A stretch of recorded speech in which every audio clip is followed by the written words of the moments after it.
Good morning students. आज हम 5 minute में मॉडल्स और आर्टिकल्स की वो चीज़ें आपको बताने जा रहा हूँ जब आप पेपर में जाओगे तो डेफिनेटली यहाँ से 7 मिनट अगर आप बने रहते हो तो आपने बेशक मॉडल जहाँ से भी किए हों, तो ये चीज़ें जो है मेन बता रहा हूँ आपके दिमाग में अभी बैठ जाएंगी। और उसके साथ साथ आर्टिकल्स की वो चीज़ें जो कि पेपर में डेफिनेटली पूछी जाता है वहाँ से, ठीक है। तो ये शॉर्ट में बता रहा हूँ, यानी कि आपको अब डिटेल में जाने की ज़रूरत नहीं। यहाँ पे केन हम किसके लिए यूज़ करते हैं? केन हम यूज़ करते हैं एबिलिटी के लिए। किसके लिए यूज़ कर रहे हैं केन? हम एबिलिटी के लिए। एबिलिटी क्या होगी?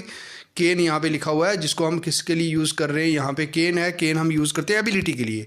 एबिलिटी के लिए हम क्या यूज़ कर रहे हैं? एबिलिटी के लिए केन यूज़ कर रहे हैं, ठीक है। एबिलिटी के लिए यूज़ कर रहे हैं। एबिलिटी क्या होती है? अब अभी एबिलिटी हो गया कि जैसे कि किसी में कोई काबिलियत है कि कोई काम कर सकते, she can dance very well, she can write neat and clean, she can jump from this building, ठीक है नहीं। तो जब भी एबिलिटी की बात होगी तो हम कैन यूज़ करेंगे। परमिशन के लिए यूज़ करते हैं। परमिशन कौन सी? जो लेस फॉर्मल होती है, फॉर्मल नहीं होती। जैसे आप अपने दोस्तों से किसी चीज़ की परमिशन ले रहे हो, अपने कलीग से ले रहे हो, जिनके साथ आप अच्छी तरह बात करते हो, यानी कि कंफर्टेबल हो। जैसे आप अब क्लास में जाते हो तो मे आई कम इन सर पूछते हो, यानी वो फॉर्मल वे में, अब टीचर से एक फॉर्मल वे में हम बात करते हैं। तो फॉर्मल, होप आपको फॉर्मल क्या होता है, इनफॉर्मल क्या होता है, उसका आपको डिफरेंस पता होगा। तो परमिशन होगी जब हम लेस फॉर्मल वे में बात करते हैं, अपने दोस्तों से कर रहे हैं, किसी से, ठीक है नहीं। तो अगर आप स्कूल में कर रहे हो, बॉस से कर रहे हो, तो वहाँ पे हम फॉर्मल में भी करते हैं, वहाँ मे यूज़ करें। अदरवाइज हम लेस फॉर्मल में तो कैन यूज़ करते हैं। पॉसिबिलिटी की बात करते हैं जब थ्योरेटिकल होती है, ठीक है। थ्योरी एक होता है, प्रैक्टिकली एक होता है थ्योरी। मैंने बोला कोई भी लॉटरी जीत सकता है, तो मैं एक थ्योरेटिकल बात करूँगा, कोई भी जीत सकता है। प्रैक्टिकली नहीं बोलूँगी पर्टिकुलर हाँ भाई उसने जीतनी है या वो जीत सकता है। मैंने एक थ्योरेटिकल बात की। कुड हम यूज़ करते हैं पास्ट एबिलिटी। कुड किसके लिए यूज़ हो रहा है? पास्ट एबिलिटी के लिए। जो पहले एबिलिटी की बात की थी, पहले जो एबिलिटी की मैंने बात की वो कौन सी थी? वो थी प्रेजेंट एबिलिटी। अब पास्ट की एबिलिटी, ठीक है नहीं। मैंने बोला she could dance very well when she was a child, तो चाइल्डहुड में करती थी, तो हम उसकी पास्ट एबिलिटी की बात करें। जब कोई पास्ट एबिलिटी की बात करेंगे तो हम कुड यूज़ करें। परमिशन के लिए यूज़ करते हैं, लेकिन ज़्यादा पोलाइट होती है, मोर पोलाइट होती है। यहाँ पे अगर आपने किसी से कोई काम करवाना है, परमिशन लेनी है, तो आप ज़्यादा पोलाइट वे में बात करना चाहते हो तो कुड यूज़ करोगे। लेकिन यहाँ पे कौन सी बात कर रहे हैं? परमिशन के लिए। पॉसिबिलिटी के लिए हम यूज़ करते हैं, ठीक है नहीं। He could be is that could be my बस। तो जब भी पॉसिबिलिटी के लिए हम कुड भी यूज़ कर सकते हैं, ठीक है। जैसे वो यूज़ करते थे, यहाँ पे कुड भी यूज़ करते हैं। नेक्स्ट देखेंगे मे। मैंने दो चीज़ें पहले बताई। परमिशन के लिए यूज़ करते हैं, जैसे हम वहाँ पे क्या यूज़ करते थे? केन। लेकिन केन जो होता था वो लेस फॉर्मल है, और मे जो है वो क्या है? परमिशन लेते हैं, लेकिन वो फॉर्मल वे में हम बात कर रहे हैं। मे आई कम इन सर बोलते हैं हम, ठीक है नहीं। आप किसी से फॉर्मल वे में परमिशन ले रहे हो तो मे यूज़ करें। पॉसिबिलिटी के लिए हम यूज़ करते हैं पॉसिबिलिटी, लेकिन वो देखो ऊपर केन में थी थ्योरेटिकल, यहाँ पे आ गई प्रैक्टिकल, फैक्चुअल, फैक्ट्स पे। शी में become the next miss world. हम किसी के लिए बोल रहे हैं कि वो नेक्स्ट मिस वर्ल्ड बन सकती है, उसमें वो कैरेक्टर्स हमें दिख रहे हैं, वो चीज़ें हमें दिख रही हैं, वो क्वालिटीज़ दिख रही हैं। तो ये पॉसिबिलिटी ऑफ द फैक्ट, वहाँ हम जर्नल बात कर रहे थे, ठीक है। Any girl can become miss world, possibility of the idea. तो जब फैक्ट की बात करेंगे तो उस केस में हम यूज़ करते हैं मे, ठीक है।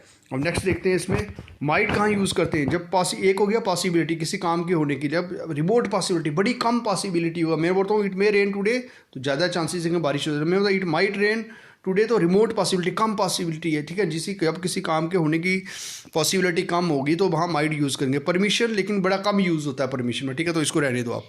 माइट। शल देखते हैं, आयुर फर्स्ट पर्सन के साथ हम शल यूज़ करते हैं। जब कोई हम किसी की इंटेंशन बता रहे होते हैं उस केस में हम यूज़ करते हैं, ठीक है नहीं।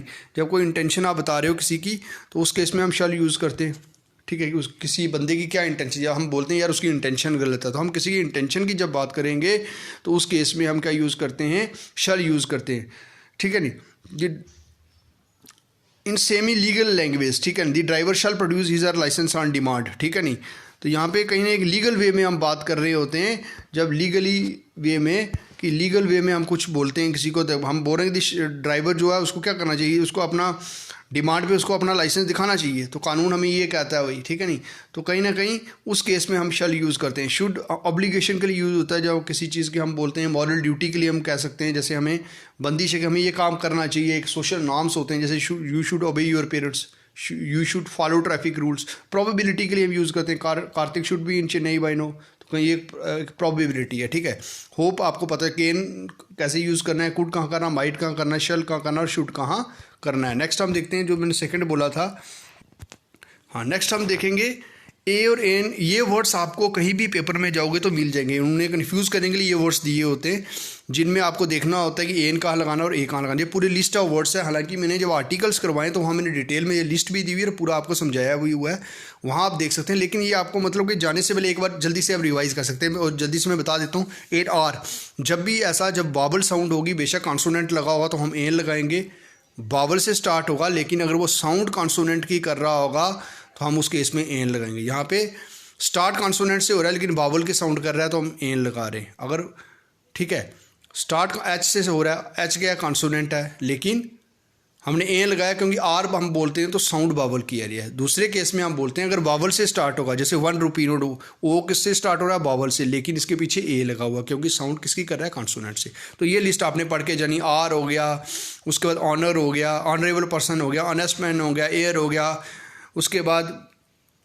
ठीक है ना, ये सारे आप देख सकते हैं कि इनमें हम लगाते हैं। 1 रुपी नोट हो गया, 1 आइड मैन हो गया, यूनिफॉर्म हो गया, यूज़फुल बुक हो गया, यूनिक डिसीजन हो गया, यूनाइटेड फ्रंट हो गया, यूनिफाइड प्लान हो गया, यूएसए हो गया, ठीक है नहीं, एमएलए हो गया, एमएलए में ए देखो ए से स्टार्ट हो रहा है, एक्सरे हो गया, एसएसबी हो गया, फॉरेस्ट ऑफिसर हो गया, इन सब में देख सकते हो। तो ये लिस्ट आपने एक बार क्या करना है, यूनियन हो गया, यूनिटी हो गया, इसमें ए लगेगा तो ये लिस्ट आपने पढ़ लेनी है। तो ये पेपर में जाने से पहले तो ये आपका क्या हो जाएगा, इससे आपका जो सारा जो कहीं ना कहीं डाउट्स हैं वो क्लियर हो जाएंगे। जैसे आर हो गया तो एन आर हम बोलेंगे, ठीक है। उसके बाद मैंने 1 हो गया, वास की आवाज़ आ रही है तो ए लगेगा। तो ये वो लिस्ट है पूरी जो आप इसका स्क्रीनशॉट ले सकते हैं और उसके बाद इसको एक पढ़ के चले जाएं। होप आपको वीडियो पसंद आया होगा क्योंकि मैंने 2 चीज़ें मॉडल्स भी आपको यहाँ पे जो मेन बताएं और उसके साथ साथ ए और एन आर्टिकल्स भी बताएं। Thank you, have a nice day.